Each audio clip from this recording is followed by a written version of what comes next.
Hey everyone, it's Matt from The Pen Habit, and in this video I wanted to talk to you a little bit about these three pens. So these pens are basically all pens from the same pen maker that I talked about last time. This is my Amboyna Burl Pen, my very first pen that I ever purchased. This is a Bolo Pen, again from Mexico. And this one is my most recent purchase from the Market Penmaker at Pike Place Market in Seattle. This is the cast alabaster pen. Now, if you're not living in Seattle, talking specifically about these pens and the Market Penmaker pens isn't going to do you a whole lot of good unless, you want to send me money and I'll go down and buy one for you. But you will come across custom turned pens. I think there are actually a fair number of people who turn pens. And so I wanted to talk to you a little bit about that process of evaluating a pen, show you how my three pens work and what I've had to do to them to make them work for me, and go from there. So let's start with this Amboyna Burl Pen. So the thing that drew me to this one was the wood, and it is just an absolutely stunning wood grain. This is a fairly rare wood.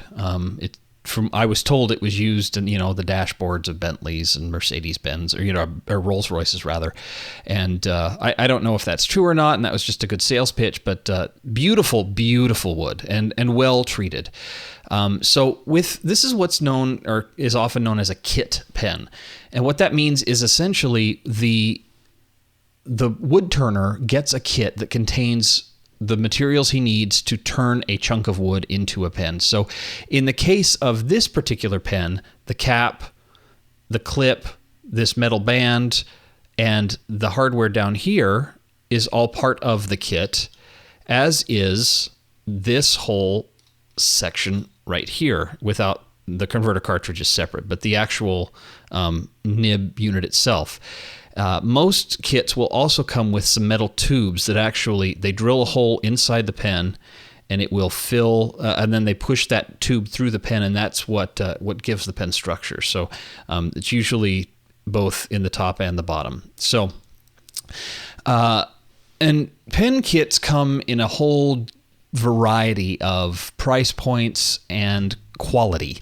So I've never turned a pen. I've not seen, or I've not ever purchased wood turned pens from anyone else, so I don't have a whole lot of frame of reference. But just a few things that have stuck out to me. One of the things when you're looking at pens you want to take a look at is the transition between the wood and the metal parts. So, and I don't know if I'm going to be able to show it well here. Let me see if I can zoom in a little bit. Come on, refocus. Yeah, I'll do a manual focus here. Essentially, what you want to do is you want to take a look at... Oh, that's not it. Sorry. Still learning my new webcam. So, you'll notice that the difference between... Let me see if I can... There we go. The difference between the amount of wood on this side of the pen versus the amount of wood on this side of the pen is different. So on this side, the wood and the metal parts actually line up quite nicely. On this side, not so much. There's actually a ledge between the wood and the metal part. And that can be relatively frustrating if when you hold the pen, you hold it further up. I generally hold my pen down a little further, so that doesn't bother me all that much, but I have noticed it when I'm just, looking at the pen, I'll notice, oh, it's not centered.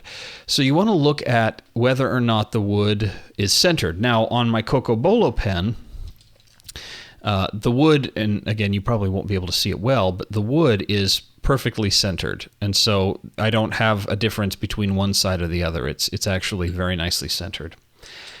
This particular kit also has the ability to post the cap on the back, and it has a neat feature. So a lot of people, they're particular about where the clip ends up when it's posted. They like the clip to line up right down the body of the pen.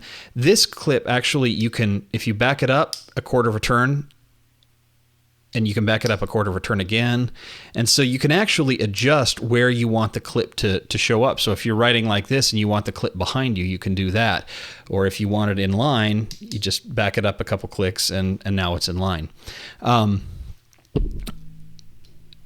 Now let's talk a little bit about the actual writing tip. So I'm going to see if I can get this to focus for you. And if you're new to pens, I'll explain this. If you're not new to pens, this is something that you have seen before. This is a stock nib, and you can't see it well on this video, but it says Iridium Point Germany, and this is abbreviated a lot in the field as IPG. And I'll put some photos up of this in a little bit more detail. Nib material can be made out of several different things. Most common is steel or gold. With most of these kit pens, the nibs are not of the highest quality. Most of them. There are some exceptions, I'm sure. But these pens, the nibs aren't very good. And so you have to be careful when you look at these pens to know. It'll probably say Iridium Point Germany, which means that all that means is that the point of the nib itself, the actual iridium ball at the point of the nib, was put on the pen in Germany. It doesn't necessarily mean that the nib is German, that it was made by a German manufacturer. In fact, many of these, from what I've been told, are made in China, or are Chinese made. Not that there's necessarily anything wrong with that, but experience, at least my limited experience, has shown me that IPG nibs can either work well or kind of work or really not work at all. The quality control is not fantastic. The section, this portion here, is relatively inexpensive plastic, and they sell when they sell the pens to me, they give me both a converter and a cartridge. The feed portion is made out of plastic, as is fairly common these days. I have had pretty good luck with the built-in nibs, or these IPG nibs that come with the kit, but I've had to make some adjustments to get them to write exactly the way I want. So this particular pen, I was really excited to get it. I started writing with it, and it very quickly became apparent that there was a problem with this nib. Having never used a fountain pen before, I couldn't articulate what that problem was, but I'd start to write and it would skip, or I'd have a problem starting the writing, and skipping and starting is a terminology that's used these days, that's used in the fountain pen world. I didn't know it at the time. And, I talked to people and they're like, well, maybe there's problems with it, so I took it back and I got another one, and the new one worked pretty well. I have gone in and actually there's something you can do where you hold your finger at the tip of the nib and press it down on a hard surface, and you can see Stephen Brown does a video about this, on a couple videos about this on his channel, to open the tines of the nib just slightly so you can get more ink flow. I did that with this nib, turning it from a medium into essentially it looks kind of like a broad nib, and that seemed to fix the ink flow. Also putting a better ink in here. I just used Waterman black cartridges in here the first time I used it, and that ink didn't flow very well in this pen. There's a different ink in here that I'll show you in the writing sample that does better. The next pen I bought was this Coco Bolo pen. Again, the wood is from Mexico. Same sort of thing. This one also, the nib, I actually decided it was time to try a different nib. So I took the IPG nib out and replaced it with a Bock nib. And Bock is one of the nibs, German-made nibs, and this is a fine point nib, and I'll show you again in the writing sample. I ordered it in just the plain steel without the two-color, which I wish I would have gotten the two-color because the hardware on this particular pen is gold, so that would have looked a little bit better. I like this nib a lot more than the IPG nibs that come with. I find it's very smooth. It works quite well. My big problem with this pen is the cap.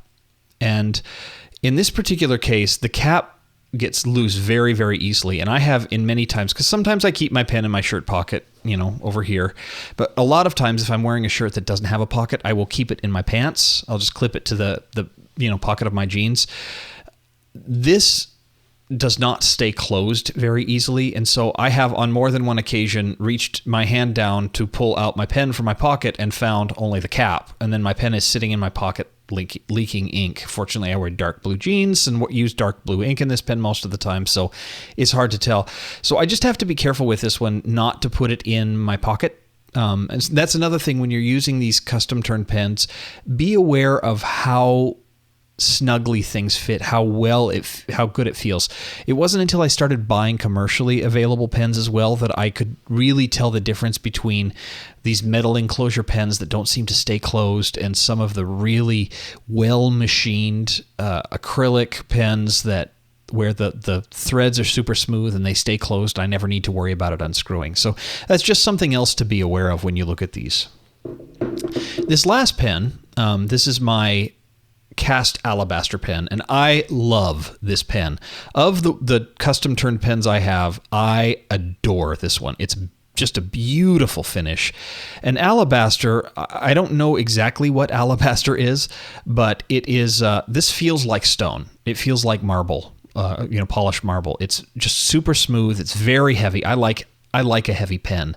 The black and red swirls are just stunning.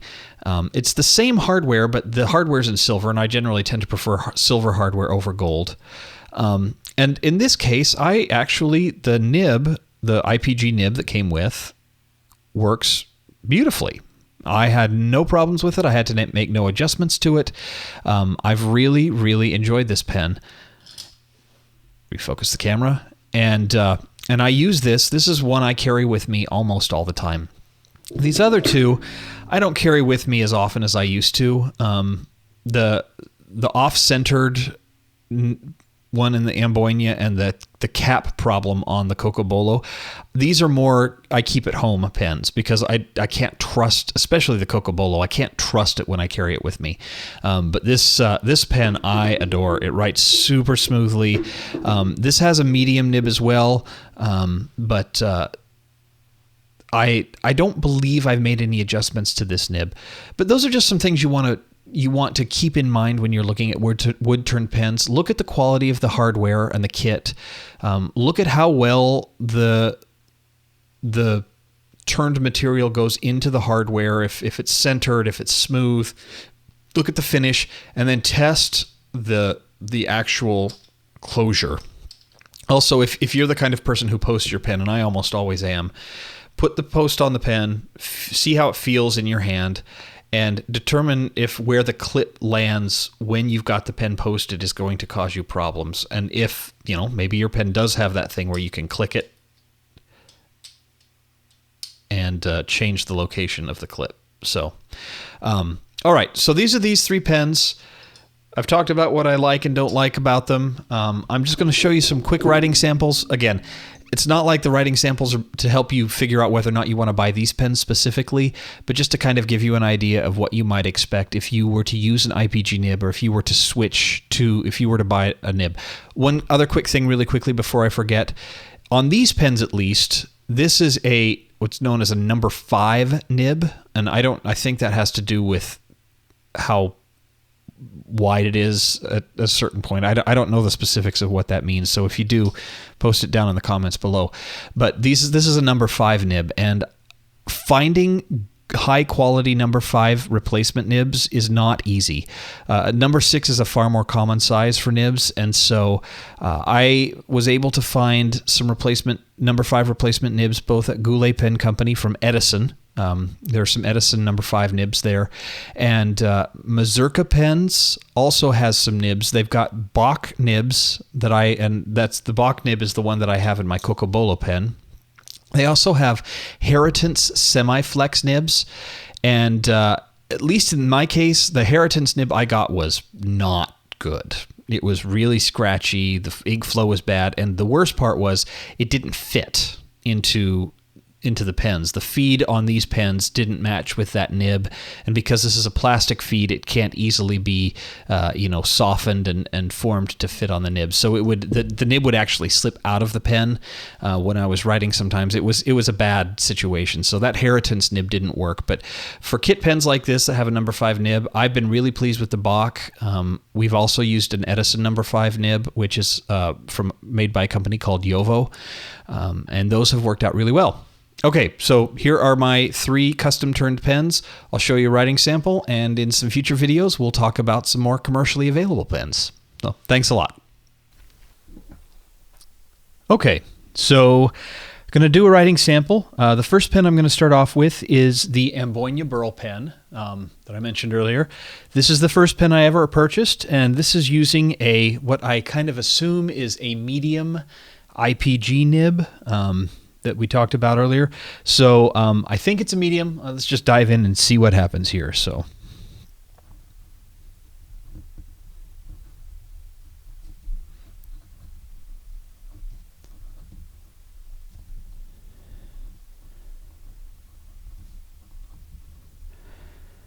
Now this writes fairly wet, I'm finding. Of course, and I can't remember off the top of my head, as I mentioned earlier, whether or not this nib, I don't think I have adjusted the wetness of this nib at all, so I think this one was actually pretty good.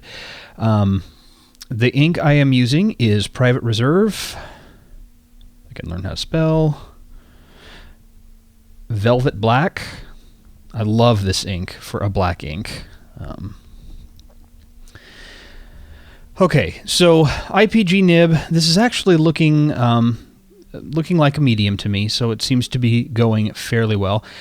So let's just do a little bit of, testing the line variation. So slightly narrower lines on the cross strokes than on the down strokes. We do this nib has very little flex, though, as would be expected from a cheap steel nib like this. So yeah, I'm not seeing a whole lot of line variation there. It does seem to work, very smoothly, though. Try my name. That's the first thing I almost always do when I grab a pen, is write my name. All right, let's take a look at just some quick writing then.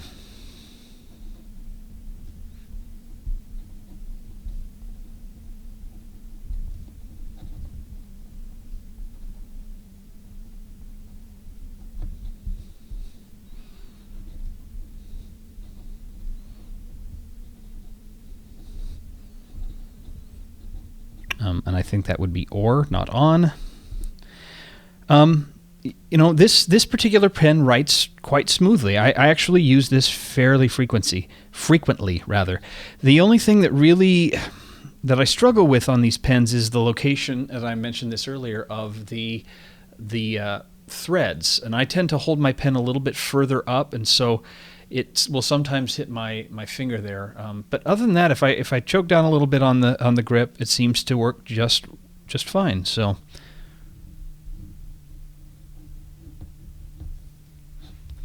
the call out to Stephen Brown, since he's always writing hello. I don't have this fancy handwriting as he. I'm still learning, but yeah, in as far as I'm concerned, this pen works really nicely. It works well with this ink in particular.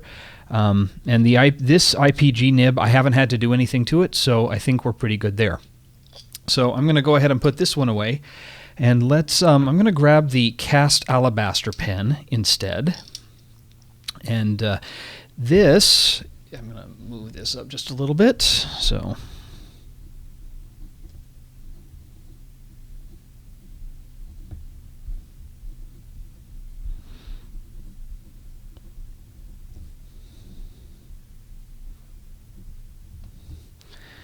And the ink in this one is diamine or diamine. I'm not sure how exactly that's pronounced. Aubergine. I just got this ink as a sample from Goulet Pen Company, and I love it. I really, really like this ink a lot. I've been playing with it a lot, used up the whole sample vial. In this particular one, I actually did something a little different. Instead of using a converter cartridge, I took an old Waterman cartridge and emptied it out and put this ink in its place. And I actually just used an ink syringe. I actually like to do this sometimes because the Waterman cartridges hold actually a fair bit of ink, and you can, more than the converters will, certainly. So anyway, do the same thing here. Just see, now you see there had a little bit of a hard start. So again, very slight variation. This nib seems to be a little bit wider. This is an IPG nib as well, a little bit wider than the Amboyna Burl Pen, but I think, if I'm remembering correctly, and it's been a little while, this is a pen that I actually did expand the tines a little bit. And I'll talk about that in a later video, or you can go watch one of Stephen Brown's videos about how to do this. But I opened the tines up just a little bit to improve the ink flow, because this nib had some problems with ink flow. I also did just a very small bit of nib smoothing on this one to help a little bit. But again, it's a steel IPG nib. It's not particularly high quality, so I'm not getting much flex, much line variation between the downstrokes and the upstrokes. It's just a really comfortable, everyday writer pen for me. I do like the weight of this pen a lot. The alabaster actually feels a lot like stone, as I mentioned, and it's nice and heavy. I do rather dislike the difference between the silver and the gold here. I wish that I had been able to get a section with a silver and just a regular steel nib instead of the gold-plated nib or the colored nib. I doubt it. That's actually gold-plated. Okay, a little bit of writing.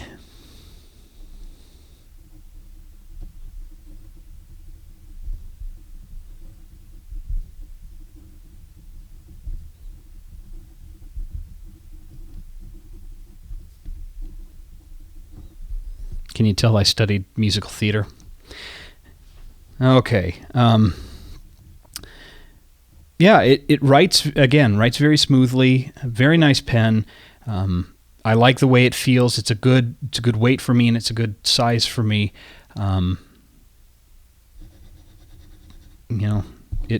It does the job. It's a very workmanlike pen that looks really nice. So, I like this pen a lot. This is, of the three, this is my favorite pen. I like the slightly broader strokes on this. I tend to, when I first started in pens, I was really into the finer points, but I like the broader strokes now. And now that I've started using some better inks, I find that I don't have problems with skipping and starting and things like that. So it works well, and does lay down a fairly wet line. So, works out well. Okay, so this last one I'm going to check. I actually have to fill first, so let me grab a bottle off my shelf. Here we go. This is Pilot Iroshizuku's Asagao. Yeah, let me just open this up. Now, this is the pen that I upgraded the nib on, and I'm going to need a cartridge as well, so let me put that in. So just dip this in, fill it up. I won't fill it up all the way, just a little bit for writing purposes. Side, and we will go ahead and clean off the nib. So let me go ahead and remove this page. And in case anyone's wondering, this is Rhodia. This is a Rhodia dot pad, 80-gram paper. I know most people, when they do testing of pens, they tend to test on Rhodia paper, so I will follow suit. With these pens, as I mentioned, I actually prefer to post them. I don't have huge hands, but I do like the counterbalance of the cap on the back for these handmade pens, these kit pens. So, okay, here we go. Writing sample. This is the Coco Bolo.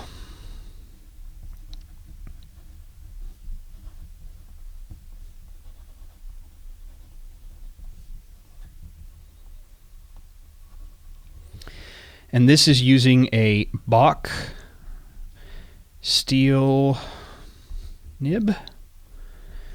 And this is a fine nib, I believe. And in this pen, I am using, as I mentioned, Iroshizuku. I'm sorry, I can never spell this. Iroshizuku Asagao. This is, I think, Moonlight Ocean, I think is what Asagao is. I actually really like Iroshizuku inks. They're expensive, and I just have a tendency to like things that are expensive anyway. So, same sort of thing. We'll just, this is as a slightly higher quality nib. Again, you see very light differentiation between the cross strokes and the down strokes, but you'll actually get some minor line variation with this nib that you won't get with the cheap IPGs that are already on. You can see the, just very slight line variations there. What I also like about this nib is this nib really tends to put a lot more ink down on the downstrokes when you separate the tines a bit. So you do get some nice shading that I don't get with some of those other pens. But it, the lines work really well. I have done no adjustment to this nib. This nib actually has worked out really well. And if I'm remembering correctly, I got this nib from Mazurka Pens, I think is where I ordered this nib. And I'm still using the feed that came with the pen, with the kit pen. I just slipped it out. This is a number 5 nib. So a little bit of writing. I'll do a little more musical theater.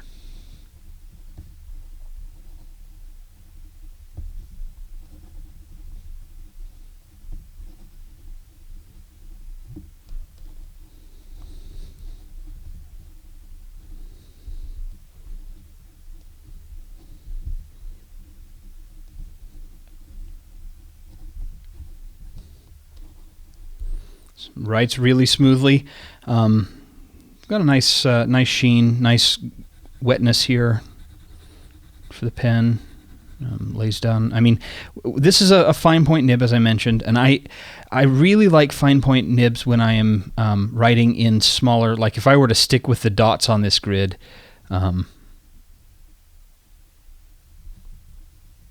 Smaller writing, if I can learn how to write.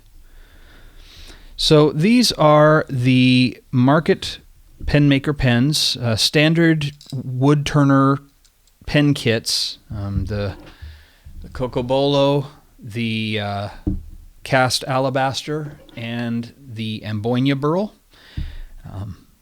Like them, use them quite a bit in my everyday life, and these are great pens. All right, well, thanks for sticking around, and we will see you here next time on The Pen Habit.